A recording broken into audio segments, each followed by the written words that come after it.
প্রিয় শিক্ষার্থীবৃন্দ, আসসালামু আলাইকুম। প্রিয় শিক্ষার্থীবৃন্দ, আমি মোহাম্মদ আব্দুর রাজ্জাক রুবেল, সহকারী শিক্ষক গণিত, আলা শামসুদ্দিন উচ্চ বিদ্যালয়, হাতিবান্ধা লালমিয়া। প্রিয় শিক্ষার্থীবৃন্দ, করোনাকালীন সময়ে তোমরা বাসায় অবস্থান করতেছো। আমি আশা রাখবো যে তোমরা বাসায় ভালো আছো এবং সুস্থ আছো। আলহামদুলিল্লাহ, আমিও ভালো আছি। প্রিয় শিক্ষার্থীবৃন্দ, আজকে আমি অষ্টম শ্রেণীর শিক্ষার্থীদের সাধারণ গণিত বিষয়ে অধ্যায়ে 5 যে আছে বীজগণিত ভগ্নাংশের যোগ বিয়োগ গুণ ও ভাগ, অধ্যায়ে 5.2 বীজগণিত ভগ্নাংশের সরল এবং এর সমাধান নিয়ে তোমাদের সামনে হাজির হয়েছি। প্রিয় শিক্ষার্থীবৃন্দ, আজকে আমি আলোচনা করব বীজগণিত ভগ্নাংশের সরল ফল কীভাবে নির্ণয় করে সেটা নিয়ে। তাহলে আমি আজকে বীজগণিত ভগ্নাংশের সরলে ক, খ এবং প্রমাণ নম্বর প্রশ্ন নিয়ে আলোচনা করব। সরল ফল নির্ণয়। ক নম্বর প্রশ্নটা আমরা লিখি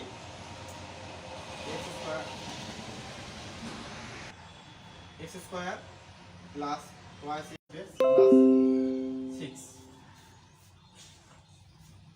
তাহলে আমরা প্রথমত কি করব, এগুলাকে উৎপাদকে বিশ্লেষণ করব। যে কত আছে x square minus y x minus 15, এগুলাকে উৎপাদকের বিশ্লেষণ করব। কিভাবে করব? যেমন এটা একটা দ্বিঘাত বিশিষ্ট সমীকরণ। দ্বিঘাত বিশিষ্ট সমীকরণ উৎপাদকে বিশ্লেষণ করতে গেলে কি করতে হবে? 15 এবং x স্কয়ারকে গুণ করতে হবে। -15 এবং x স্কয়ার গুণ করলে হচ্ছে -15 x স্কয়ার। এখন -15 x স্কয়ারকে আমাদের এমনভাবে ভাঙাইতে হবে যাতে যোগ অথবা বিয়োগ করলে হচ্ছে +2x হয়। তাহলে 15 কে আমরা ভাঙানোর সিস্টেমটা হচ্ছে এরকম: 1 গুণন 15, 3 গুণন 5। 1 আর 15 যোগ করলে কত হচ্ছে 16, আর বিয়োগ করলে হচ্ছে 14। 5 আর 3 যোগ করলে হচ্ছে 8, 5 এবং 3 বিয়োগ করলে হচ্ছে আমাদের 2x। তাহলে আমরা যদি এখানে এভাবে লিখি x square plus 5x minus 3x minus 15। একটু লক্ষ্য করো, 5 এবং 3 গুণ করলে হচ্ছে 15, x এবং গুণ করলে হচ্ছে x স্কয়ার, প্লাস 5x থেকে মাইনাস 3x বাদ দিলে প্লাস 2x।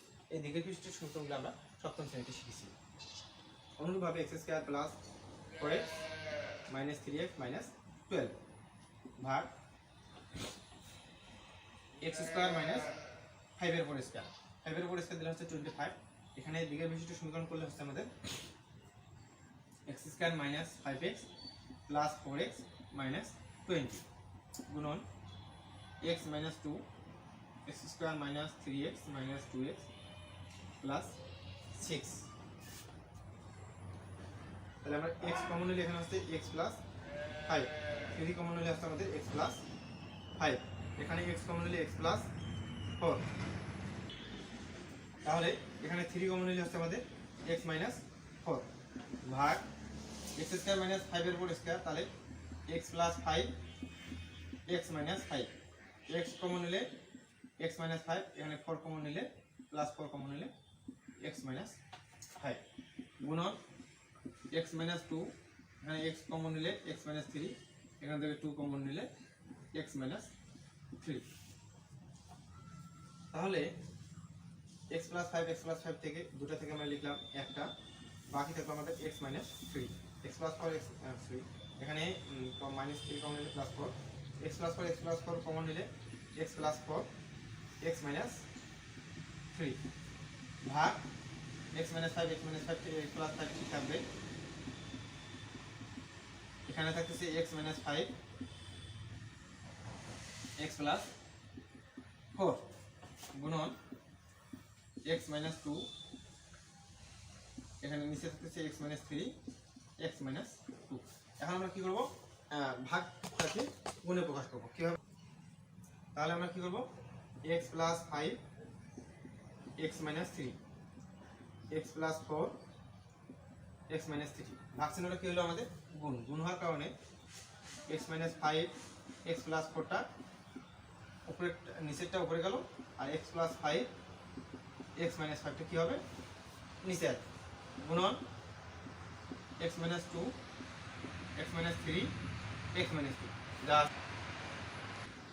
শুধুমাত্র আমরা কি করলাম, এই ভাগ চিহ্নের জায়গায় গুণ করলাম। গুণ করার কারণে x মাইনাস 5 x প্লাস 4টা উপরে লিখলাম, x প্লাস 5 x মাইনাস 5টা নিচে লিখলাম। এটা যা ছিল তাই লিখলাম। এখন আমরা আমাদের উৎপাদক বিশ্লেষণের কাজ শেষ, ভাগের কাজ শেষ। এখন আমরা কি করবো, একই পদ বা একই বাদ দেবো। কেমন করে? x মাইনাস 3 x মাইনাস 3 বাদ যাবে, এখানে x মাইনাস 5 x মাইনাস 5 বাদ যাবে, x মাইনাস 2 x মাইনাস 2 বাদ যাবে। এখন x প্লাস 5 x প্লাস 5 বাদ, x প্লাস 4 x প্লাস 4 বাদ।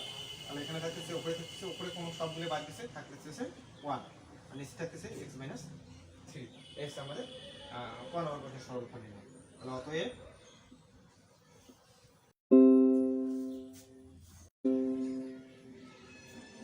ভাগ x মাইনাস y এবং plus y plus y square. যেহেতু এখানে মাইনাস চিহ্ন গুণ হচ্ছে তাহলে minus x square minus minus plus, আর এখানে minus x y plus y বাদ হচ্ছে প্লাস 2y স্কয়ার। এখানে ভাগটাকে